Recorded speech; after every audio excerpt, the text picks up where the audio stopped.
해경이 광주 군공항 이전 유력 후보지로 급부상하고 있습니다. 유치위원회 출범식을 가진 지 하루 만에 600명이 동참했습니다.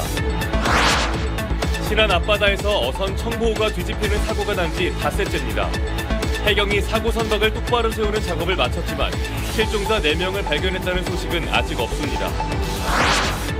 사고 선박에서 구조된 선원 3명 중 1명으로부터 저희 취재진이 해경과의 대화 25분을 확보했습니다. 교신 내용에는 긴박했던 당시 상황이 그대로 드러나 있습니다. 지역 유력 건설사의 민간 임대 아파트가 계약 갱신 기간이 지난 후에 갑자기 보증금을 올려 새로 계약을 맺겠다고 임차인들에게 통보해 논란이 되고 있습니다. 여러분 안녕하십니까? KBC 8시 뉴스입니다. 한평이 광주 군공항 이전 유력 후보지로 급부상하고 있습니다. 이전 후보지로 거론된 다른 어떤 지역보다 군공항 유치에 적극 나서고 있는 모습인데요. 정의진 기자가 남아있는 절차를 토대로 실현 가능성을 따져봤습니다. 한평 군민들이 광주 군공항 유치위원회를 꾸리고 본격적인 활동에 들어갔습니다. 출범식을 연 오늘 하루에만 국민 600여 명이 유치위원회에 이름을 올렸습니다. 반대파들의 목소리 속에서도 구수를 찾아내, 진주를 찾아내서 우리 생각에 엎어서 갈 수 있는 방안을 찾겠습니다. 정부 지원이 포함된 관련법이 늦어도 다음 달에는 통과될 것으로 예상되면서 군공항 이전 후보지로 거론됐던 전남 일부 시군의 기류가 달라지고 있습니다. 군공항 유치가 지역의 최대 과제인 인구 소멸의 돌파구가 될 수 있다는 공감대가 빠르게 확산하는 분위기입니다. 그중에서도 한평구는 유치 의향서 제출을 검토하겠다고 밝힌 첫 지자체입니다. 주민들의 의견이 충분히 표면화돼가지고 우리들이 할 수 있을 정도가 되면은 그때 결정해가지고 신청하고 절차를 범행하는 계획입니다. 사실상 예비 이전 후보지 선정에 앞서 지자체장의 의향서 제출이 선결 조건인 만큼 다른 후보지보다 유력하다고 볼 수 있습니다. 시민사회단체 자체적으로 유치위원회를 구성하고 오늘 출범식을 갖는 뜻깊은 곳이에요. 향후에 이 유치원에 계신 분들이 아마 9개 읍면동에 보다 많은 홍보를 해주시지 않을까 싶습니다.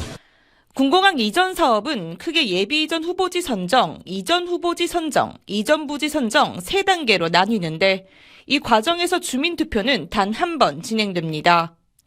하지만 찬성률이 50%를 넘지 못하면 절차는 다시 처음부터 시작됩니다. 그만큼 주민의 의견이 중요하다는 방증입니다. 국방부와 광주시는 군공항 이전은 주민 의사가 절대적이라며 반대하면 이전할 수 없다는 뜻을 거듭 분명히 했습니다. KBC 정의진입니다. 신안 해상에서 전복된 어선 청보호 인양 작업이 본격화되고 있습니다. 해상의 빠른 조류로 인양 작업 위치를 2차례나 옮긴 끝에 일단 전복된 선체를 바로 세우는 작업을 마쳤습니다. 배수 작업을 마치고 위험 요인이 없으면 밤사이 목포항으로 옮겨질 예정입니다. 이동근 기자의 보도입니다. 신안해상에서 전복된 청보호의 인양 작업이 본격적으로 이루어지고 있습니다. 당초 사고 해역인 대비치도에서 대허사도, 다시 소허사도로 위치를 옮겨 수심이 낮고 물살이 약한 연안에서 인양을 시도하고 있습니다. 해상 상황이 여의치 않아 중단과 시도를 반복한 끝에 일단 선체를 바로 세우는 데 성공했습니다. 이후 물을 빼는 작업을 거친 뒤 선체가 바다에 잘 뜨면 그대로 끌고 목포로 이동하게 됩니다. 하지만 물이 잘 뜨지 않고 파손 위험이 있으면 바지선에 들어올려 옮길 계획입니다. 선체 고박 상태를 보강하고 원봉 및 배수 등 사전 조치를 거쳐 크레인 바지선 안착 또는 교류 A라는 방법으로 목포 소재 조선소로 이동할 예정입니다. 해경은 인양 준비 작업과 함께 선내에 수색을 벌였지만 실종자를 추가로 발견하지 못했습니다. 선내에 잔해물이 엉켜 있는 데다 거센 파도와 조류까지 겹쳐 깊숙한 곳까지 수색이 어려운 상황입니다. 실종자 9명 중 5명을 수습했고 한국인 선원 2명과 외국인 선원 2명 등 나머지 4명은 여전히 실종 상태입니다. 본격적인 선내 수색은 선체를 물 밖으로 끌어올려야 가능할 것으로 보입니다. 청보호는 목포의 조선소로 옮겨질 예정인데 선내 수색을 마치면 감식을 통해 사고 원인 조사가 이루어질 예정입니다. 청보호 건조업체 관계자와 생존 선원 등을 참고인 신분으로 불러 선박 개변조와 과적 사실, 통신 장비와 구명 장비 작동 여부 등을 확인할 것으로 보입니다. KBC 이동근입니다. 사고가 난 청보호에서 구조된 선원 3명 중 1명을 만나 당시 상황을 전해드렸는데요. 이 선원이 해경에 첫 신고를 한 지난 4일 밤 11시 18분부터 약 25분에 걸친 해경과의 교신 녹취도 KBC가 단독 입수했습니다. 해경과의 교신엔 긴박했던 상황이 그대로 드러나 있습니다. 구영슬 기자의 단독 보도입니다. 신안 앞바다에서 청보호가 전복하기 시작한 지난 4일 밤 11시 25분쯤 선원이 해경에 3번째 구조 요청 전화를 걸었습니다. 제가 전복 중이라고요. 저희가 지금 신고 잡은 저희 헬기 띄어서 가고 있고요. 급하게 출동 중에 나가고 있으니까요. 몇 분 뒤에는 더 긴박함이 묻어납니다. 이제 배가 가라앉고 있어요. 지금 빨리 좀 부탁드릴게요. 생존자들은 바다에서 저체온증을 호소합니다. 망망대해에서 서로를 붙잡고 의지한 채 버텨낸 긴박했던 상황이 드러납니다. 그러면 나머지 2분은 지금 지금 상태는 어떠세요? 3분은? 많이 추워요. 춥다. 한밤중이라 어두운 탓에 보이지 않는 9명에 대한 걱정도 이어졌습니다. 같이 옆에 있는 사람도 있었고 뒤에 있는 사람도 있었는데 선미 쪽에. 사고 당시 구명 뗏목이 떠오르지 않은 상황과 청보호에 짐이 많이 실려있던 정황도 고스란히 담겼습니다. 배가 순간적으로 엎어져서 구명 뗏목이 터지지 않았다고요? 예. 배가 집을 많이 싣고 있었기 때문에.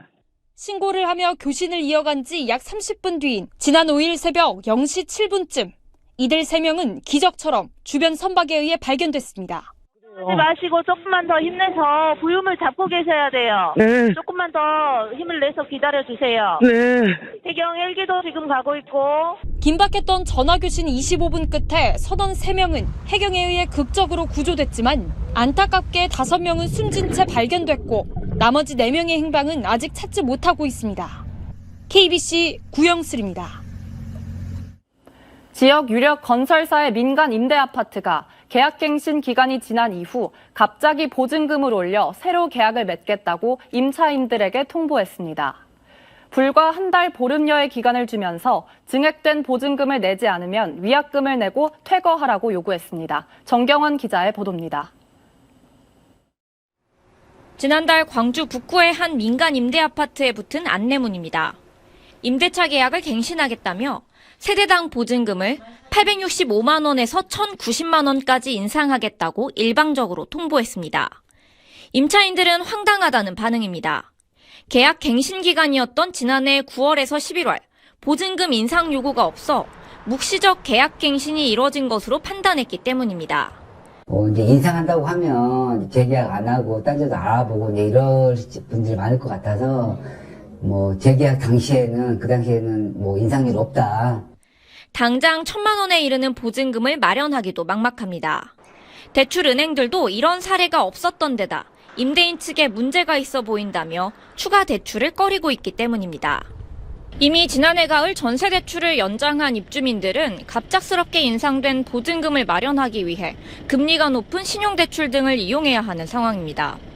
사정이 이런데도 임대인인 건설사 측은 법에 근거한 증액 청구라며 문제가 없다는 반응입니다.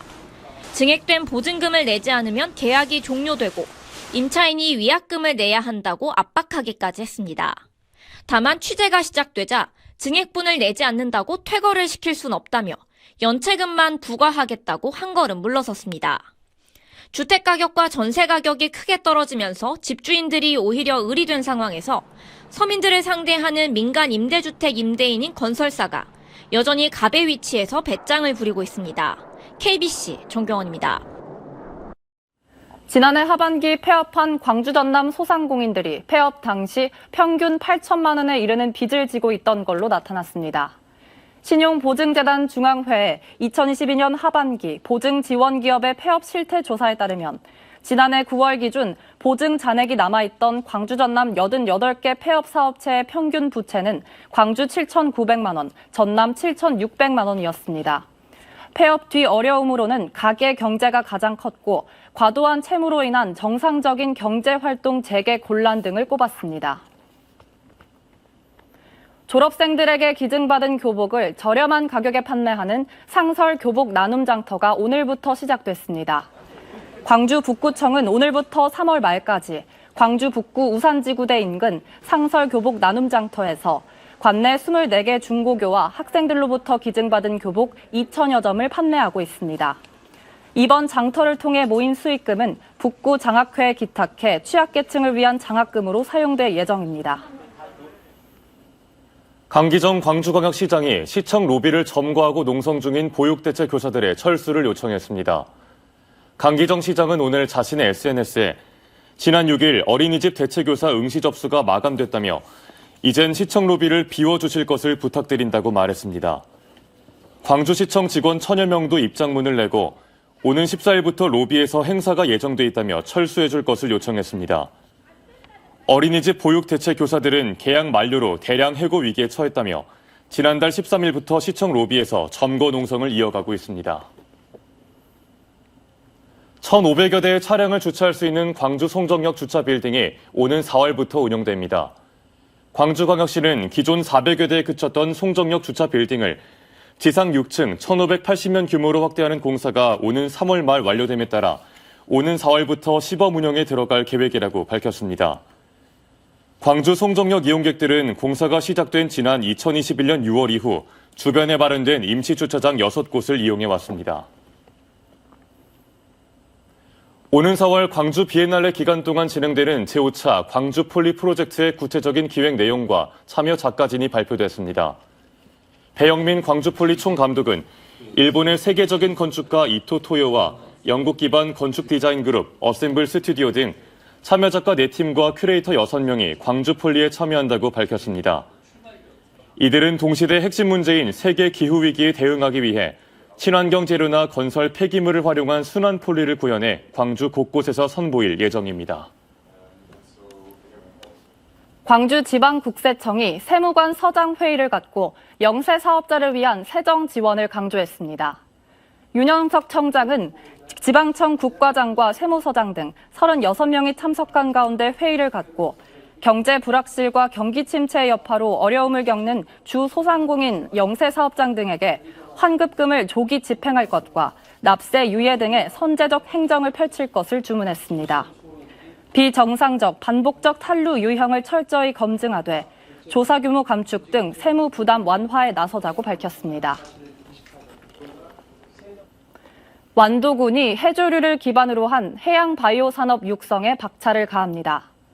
완도군은 160억 원을 투입한 해조류 기반 바이오 헬스케어 유효성 소재 실증 지원 사업 1단계 사업을 통해 조선대 등 11개 연구기관과 함께 국내 최초로 해조류 기반 표준화 데이터베이스와 실증 시설 등을 구축했습니다. 2단계 사업은 소재 개발과 원료 표준화 등을 구체화해 국내 해양 바이오 산업의 중심지로 한 걸음 더 도약할 계획입니다. 전라남도가 올해도 사과, 배, 단감, 떫은감 등 과수 4종에 대한 농작물 재해 보험료를 지원합니다. 도는 다음 달 3일까지 해당 과수 4종을 재배하는 농가가 농작물 재해 보험에 가입하면 태풍과 우박 피해는 물론 언 피해 등 여러 자연재해에 대한 보장을 받을 수 있다고 밝혔습니다. 보험료는 전남도가 가입액의 90%를 지원하고 농가는 10%만 자부담하면 됩니다. 지난해 전남 지역 가입률은 62%로 전국 평균 가입률의 12%를 크게 웃돌았습니다.